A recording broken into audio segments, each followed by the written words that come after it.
అయితే ఇప్పుడు చాలామంది అంటుంటారు కదా! వచ్చేటప్పుడు ఏమీ తీసుకురాలేదు, పోయేటప్పుడు కూడా ఏం తీసుకెళ్ళాము. నలుగురు మనుషులుంటే చాలు మనల్ని మోయడానికి. డబ్బంత ఇంపార్టెంట్ కాదు అంటుంటారు కదా! వాళ్ళకి మీరిచ్చే సమాధానం ఏంటి? డబ్బు సంపాదించినోళ్ళు మాట్లాడే మాటలవి. చేతకాని డబ్బు వాళ్ళు మాట్లాడే సంపాదించడం మాటలు. చేతగాని వాళ్ళు మాట్లాడే మాటలవి. ఇవాళ నేను సీరియస్‌గా చెప్తున్నా. ఏం తీసుకెళ్తాం ఇది రాంగ్ వర్డ్ అండి. ఏమి ఇచ్చిపోతాం ఇంపార్టెంట్. ఎందుకంటే వచ్చిపోవడానికి రాలేదు, ఇచ్చిపోవడానికి వచ్చినాం మనం.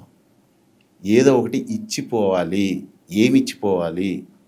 నేను అంతకుముందు కూడా కొన్ని మీటింగ్స్ ఇంటర్వ్యూస్లో చెప్పడం జరిగింది. మనిషే పుట్టినందుకు మినిమం ఎవరైనా చేయగలిగే చెప్తున్నా 3 తరాలు సరిపోని సంపాదించాలండి.